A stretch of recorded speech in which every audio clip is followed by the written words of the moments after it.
What's up, guys? It's October 5th, 2023. We're going to do a breakdown of the E-mini. So yeah, let's get into it. We had a range day. Yesterday was a bull channel, broad bull channel. Both sides were making money. You can make money buying or selling. A little bit easier to see there. Actually, let me make that like 3 points. There we go. Broad bull channel, buy low, sell high. And for me, I didn't really sell too much because I'm just trying to take with trend entries for now, but in broad bull channels, buyers and sellers are making money. Beginners, per Al Brooks, should stick to with trend entries until we understand how to take counter trend scalps. So yeah, yesterday was a good day. I mean, everyone was making money. Hopefully, you guys bought the dip or sold the high. It doesn't really matter whatever you guys are using. Just holding eventually. Like, it's a bad habit, but in a range, you can hold till you come back to break even. Like, if you buy this high and you got the nads to hold, you will make money. Not ideally, and you can cut it and make more on the way down and more on the way up, but range bound environments are very forgiving if you use small size and wide stops. So we'll get into today. First, we have a very small gap down. First bar of the day is a bull bar. We are above the bigger time frame EMA. Both these EMAs are the 20 EMA. This one is the 5-minute. This one's the hourly.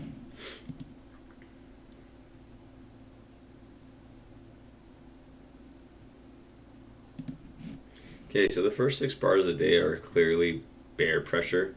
The only 2 bull bars we have are getting rejected quickly. One could argue this is a bull bar because we have a body, but it is also a doji and it has more wick than body, so this would be a range bound. This is a range bar and this is a trend bar. I'm going to try and use a different pen tool today so I'm not clicking around. This is a trend bar because the wick is small, and this is a range bar because the wicks are big. So on a different time frame, this is bouncing around, and on a different time frame, that just shot up. And in a trend, we shoot up. In a range bound, we go like that. And this is what creates a doji, right? So it goes like this, like that, and it closes in the middle. So first 6 bars, down pressure, selling pressure, down pressure, selling pressure. Bull bars are getting rejected.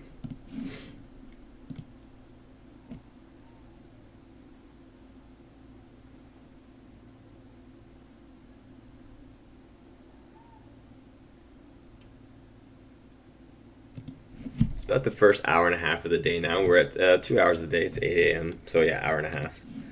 And we have and then we have a bear trend. Flat leg 1, leg 2, and leg 3. What's interesting is that they're expanding. So that would mean the pullbacks are getting bigger, right? So the pullback is small and a quick flush. Then we have another bear flag, 2 legs, and another flush. So it took about 15 minutes here. It took about 20, 30 minutes here. And now look at this. Look at this bar. It's the biggest bar at the end of the trend.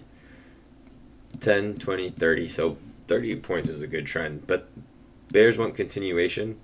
I do remember trying along and then I had to get cut out because these were all inside bars and we are at profit taking level. But yeah, I'm trying my best to not do that anymore.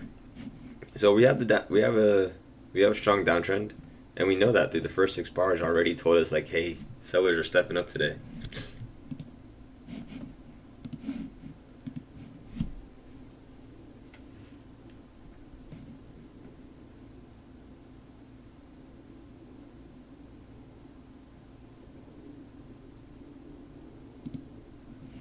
So this is another hour. It's been about 9 a.m. and we have a strong sell into yesterday's low. Well, actually, they keep the gap open. So this is a bull gap, and that's a sign of strength. Remember yesterday's trap? This was a trap. This was a double bottom trap. But this is just like they can't reach the low, so that's a sign of bullish pressure. So we have flag 1, flag 2, flag 3. Leg 3 fails in a range. Leg 2 is the most reliable trade here. That's the most reliable part of this move. Leg 1 sets it up. You get short, and leg 3 is a trap.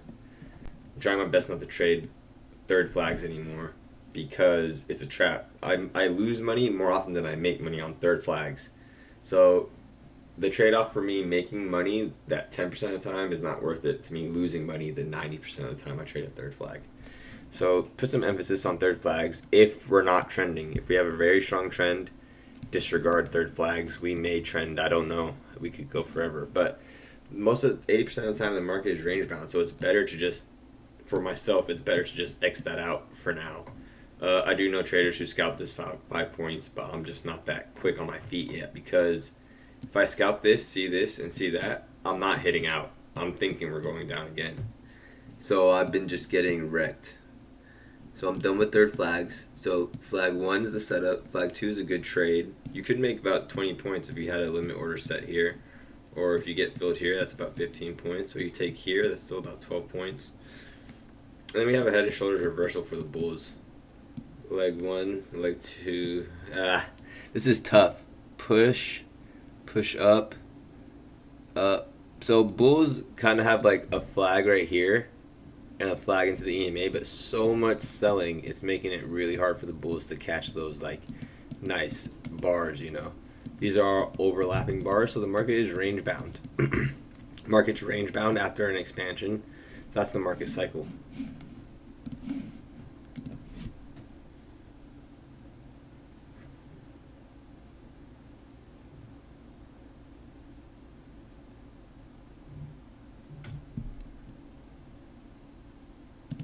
It's about another hour has gone by, and we see a pullback. We make it up to this sell zone. This is an evidence zone. The demand zone, I think, is what the Twitter traders call it. All that means is there's orders laced here. The market is lacing this area with orders, sell orders. They do get flags, and these are tradable. It's a small pullback bull trend. It's hard as hell. I did hold for this whole thing because I was more bullish than bearish because this gap didn't get closed. This gap not closing is what helped me hold this whole thing. But it was hell. I remember seeing this. I was like, what the? I got out like right here because this is such a credible sell signal against this. I don't think these bulls had a chance. And bears get 2 legs off that signal. We're in a range bound environment, so don't hold too long. Bulls are making money now. I think bulls made money right here. Bulls made 10 points if you were able to catch the low and get out the high. And some machines did do that, so it's not a coincidence that bulls make 10 points. This is a leg, although this is a bear leg, this is a bear leg in a trend. That's what we were talking about, a trend. But the market is always transitioning into something else. So one thing here is the next thing there. Bulls made money here, and although this is a leg in a trend, this is the first leg in a range, because bulls don't make money in a downtrend. They didn't make money here, so it's like trending. Last leg in a trend is the first leg in a range, and that's what we have here. This bar signifies range highs, temporary range highs, not forever.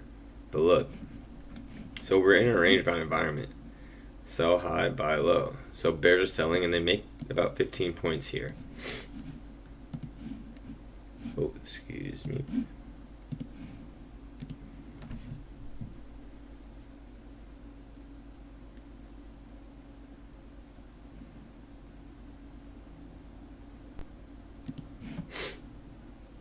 I thought this was a pretty nice bull flag, and I think the market agreed.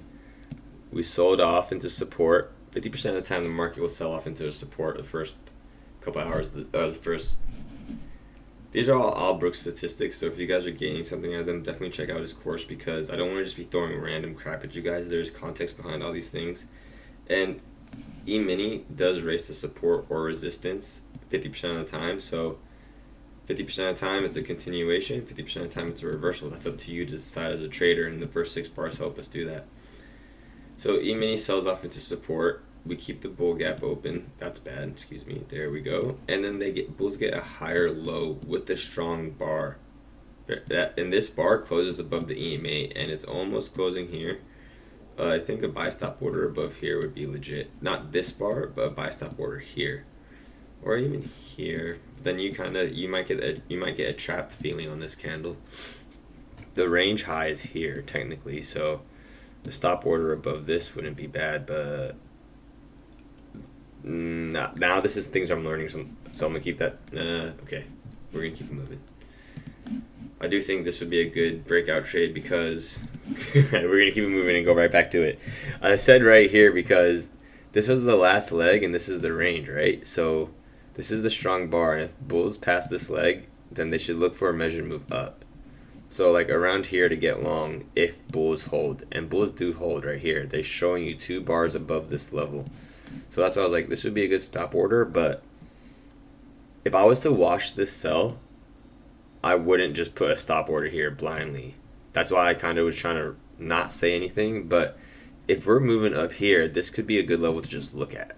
So that's why I kind of went back and forth with that one. That's what I was getting at. Because bulls past this, that means we're making bullish moves now. Shorts are done. We absorbed all the orders. Not to say we reject here, but just for this moment.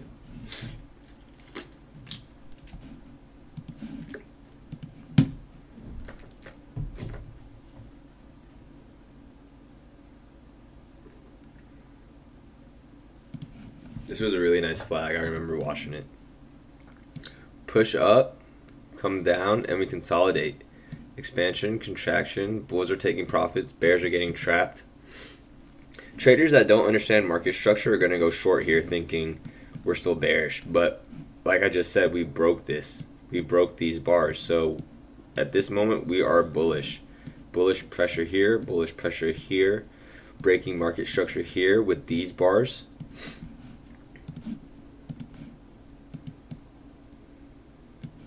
I'm going to turn off the EMA right now. That was the hour EMA.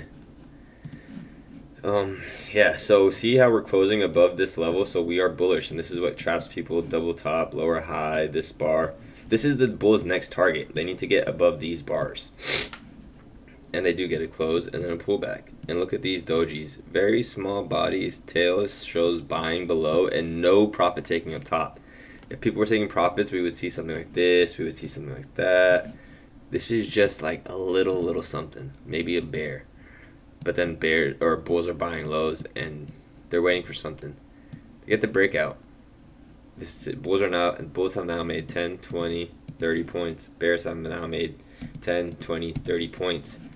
Both sides are making money. We are range bound.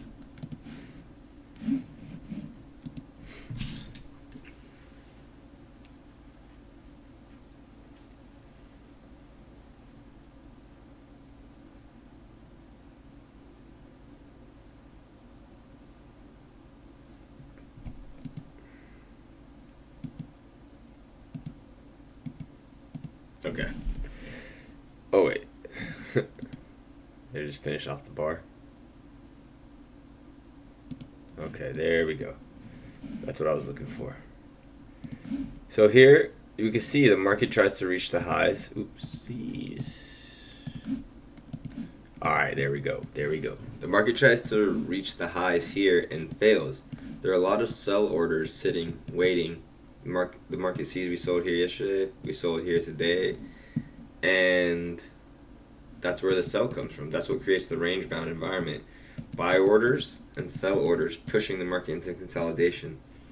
It's the end of the day and we've been trending. Maybe if we consolidated and then we go, it turns into a buy the close rally, but since we've already had this and we're acknowledging we're in a range, 80% of breakouts fail. So I think it's safe to, if you held here, kudos to you. But look, one tick above failed. So we are range bound. The open is always a good target for range bound environments. If you can confirm we are in a range down here, then maybe the open is your target. And you get that right here, and we still do get another 10 points after. Today was a good day. Both sides, any day both sides make money, it's a good day. Which is why the market range is 80% of the time, in my opinion. That's not an Al Brooks, that's just something I've been thinking about. Is like, if both sides make money, that's the most market participants, and the market's job is to have us participate, not to make money. So it makes more sense for the market to range, so both sides are trading instead of one side. This is the market cycle. Just do a quick where we are at. This is October 4th low. This is the July 27th high. Previously I talked about how we found a bottom last year in October, and it's not. I don't think it's a coincidence that we're starting to find a bottom here. We have been trading below the EMA for quite some time. 1, 2, and 3. 1, 2, double bottom 3. So more of the year has seen bullish pressure. Around August to September, we were below the EMA. We consolidated above it and shot back down. Bulls are making money now, bears are making money now, so that's a range-bound environment. Over here, we were in a bull trend, and then it broke down, and they never made a new high. So, okay. The market structure, if this market to remain bullish, this pullback had to take out that high, maybe retest and go. These sellers, these bears, kept the price down, and they actually took out this bull low.